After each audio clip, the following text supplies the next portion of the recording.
नमस्कार दोस्तों, हमारे YouTube चैनल पर आपका स्वागत है। आज हम आपको बताएंगे क्लास 10वीं के हिंदी के काव्य खंड से दूसरा चैप्टर जो प्रेम यानी श्री राधिका करेल के कुंजन ऊपर बारह इस चैप्टर है। इस चैप्टर से इम्पोर्टेंट ऑब्जेक्टिव क्वेश्चन आपके लिए लेकर आ चुके हैं और जो एग्जाम में अभी तक पूछा वो भी क्वेश्चन आपको करवा देंगे और साथ ही जो इम्पोर्टेंट क्वेश्चन जो बनता है, आशा रहता है कि जो एग्जाम में पूछेगा वो भी आपको करवाएंगे। अगर आप पिछला वीडियो काव्य खंड वाला नहीं देखें तो उसका भी लिंक हम डिस्क्रिप्शन बॉक्स में दे दिए हैं, वहाँ से आप प्ले लिस्ट का लिंक है, वहाँ से आप जाकर डायरेक्ट देख सकते हैं। साथ ही अगर आप गद्य उसको क्या बोलते हैं, गद्य खंड निबंध बंध वाला वो नहीं देखे हैं, 12 चैप्टर उधर भी है नहीं देखे हैं तो उसका भी लिंक दे देंगे, वहाँ से आप देख लीजिएगा। और साथ ही उसको क्या बोलते हैं, ये वर्णिका वाला है 5 चैप्टर, उसका भी नहीं देखें तो उसका भी लिंक दे देंगे।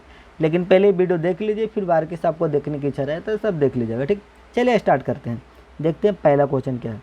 निम्न में से कौन कवि पठान राजवंश में उत्पन्न हुए थे? तो उनका नाम था, जो पठान राजवंश में उत्पन्न हुए थे, रसखान। कौन थे? तरसखान। किनकी रचनाओं से मुग्ध होकर भारतेंदु हरिश्चंद्र ने कहा था, इन मुसलमान हरजन पै कोटिन सो हिंदू बारिये? तरसखान की रचना पर। किनकी रचना पर? तरसखान। आगे देखिए यह क्वेश्चन है, अपने पदों में कृष्ण का लीला गान किसने किया है? तो रसखान के हैं। कौन के? रसखान। रसखान किस छंद में सिद्ध थे? तरसखान जो थे सवैया छंद में सिद्ध थे। किसमें? सवैया छंद में। प्रेम बरन रसखान ने किसे कहा है? तो प्रेम बरन रसखान जो है, जो कि कहते हैं कृष्णा को कहते हैं। किसको कहते हैं? कृष्ण को। तिरुहुपुर शब्द का अर्थ क्या है? तो तिरुहुपुर शब्द का अर्थ है तीनों लोक। तिरुहुपुर शब्द का अर्थ क्या है? तीनों लोक। ठीक ना। चलिए यहाँ पर अगला क्वेश्चन देखिए। रसखान का मूल नाम था सैयद इब्राहिम। सैयद इब्राहिम क्या नाम था? सैयद इब्राहिम नाम था। ठीक, आगे दान लीला किसकी रचना है? तो दान लीला है जो कि किसकी रचना है? याद रखिएगा, रसखान की रचना। किसकी? रसखान की। कुंजन का अर्थ क्या होता है? तो कुंजन का अर्थ होता है बगीचा। कुंजन का अर्थ क्या होता है? तो बगीचा होता है। अगला क्वेश्चन देखिएगा 10 नंबर का, कि सुजान रसखान में किसकी भक्ति का वर्णन है? तो कृष्ण की भक्ति का वर्णन है। किसकी? तो कृष्ण की भक्ति का। रसखान की काव्य धारा है, तो रसखान की जो काव्य धारा ब्रज भाषा है। किस भाषा में काव्य भाषा है? तो ब्रज भाषा। ठीक ना। स्वच्छंद काव्य धारा का प्रवर्तक है, तो स्वच्छंद काव्य धारा का जो प्रवर्तक है रसखान है। कौन है? तो रसखान है। ठीक ना। चलिए अगला क्वेश्चन ये देखिए। ऐनी का अर्थ है, ऐनी का अर्थ है खजाना। ऐनी का अर्थ क्या है? खजाना। कवि रसखान किस राजवंश में उत्पन्न हुए थे? तो पठान राजवंश में उत्पन्न हुए थे। नहीं थे तो मुस्लिम, लेकिन कविता लिखे जो हैं, छंद लिखे हैं, वह लिखे हैं हिंदू धर्म के भगवान पर। ठीक ना। रसखान के रचना काल के समय किसका राजकाल था? तो रसखान के रचना काल के समय जो राजकाल था जहांगीर का, उसमें दिल्ली की राजगद्दी पर जहांगीर शासन कर रहा था। कौन सी कृति रसखान की नहीं है? तो कौन सी कृति रसखान की नहीं है? तो प्रेम फुलवारी है, जो कि रसखान की कृति नहीं है। किसने कहा था इन मुसलमान हरिजन पे कोटि हिंदू बारियों? तो भारतेंदु हरिश्चंद्र बोले थे। कौन बोले थे? भारतेंदु हरिश्चंद्र। आगे मन मानिक में कौन सा अलंकार है? तो मन मानिक में रूपक अलंकार है। कौन अलंकार? रूपक। रसखान को पुष्टि मार्ग की दीक्षा किसने दिया था? तो गोस्वामी विठलनाथ ने दिए थे। कौन? तो गोस्वामी विठलनाथ। रसखान किस काल के कवि हैं? तो रसखान है जो कि भक्ति काल के कवि हैं। किस काल की? भक्ति काल की। आगे है, रसखान दिल्ली के बाद कहाँ चले गए? तो ब्रजभूमि चले गए थे। कहाँ चले गए थे? तो ब्रजभूमि चले गए थे। अगला क्वेश्चन देखिएगा कि रसखान की भक्ति कैसी है? तो रसखान की जो भक्ति है वह सगुन भक्ति धारा है। सगुन भक्ति। ठीक ना। रसखान हिंदी के लोकप्रिय कवि हैं।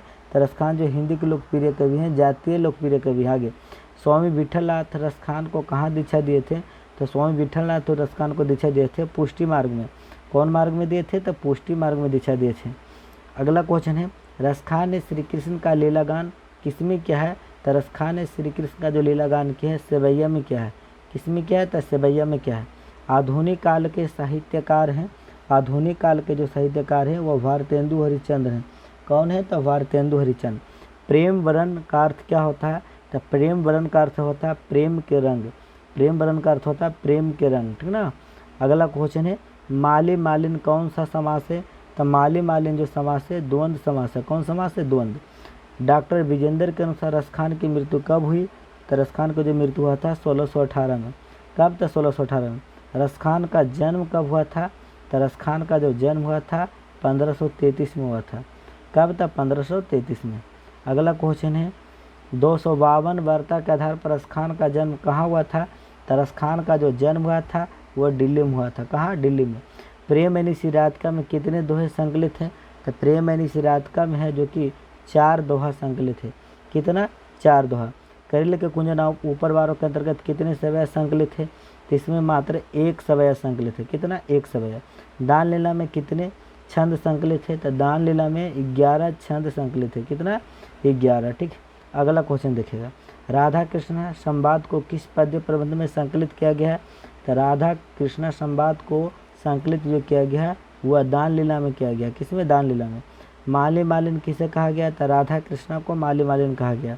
इस पाठक में चित्तचोर किसे कहा गया? कृष्ण को चित्तचोर कहा गया, क्योंकि कृष्ण ही मन है, मन को चुरा कर लेकर चले जाते हैं। रसखान किस विषय में सिद्ध थे? तो रसखान जो किस विषय में सिद्ध थे तो याद रखिएगा, सवैया छंद में सिद्ध थे। किसमें? सवैया छंद में। ठीक ना। अगला देखिएगा, मस्त क्वेश्चन है, देखिएगा। सुजान रसखान किनकी रचना है?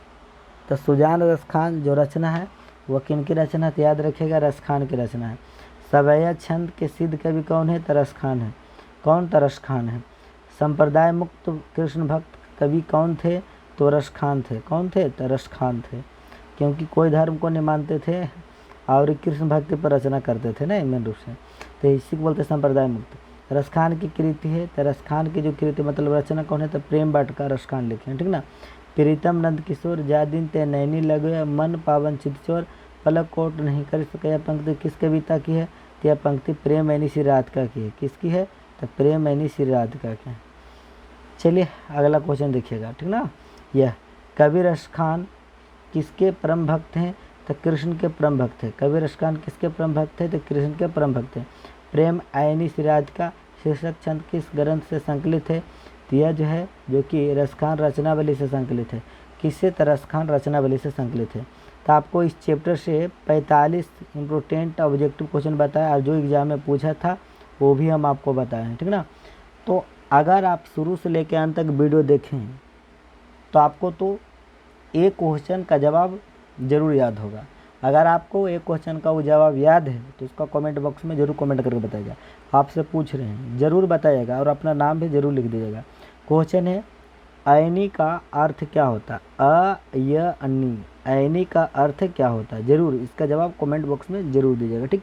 फिर मिलते हैं आपसे अगली वीडियो में। आज के लिए बस इतना ही। बाय बाय, टाटा, जय हिंद, वंदे मातरम।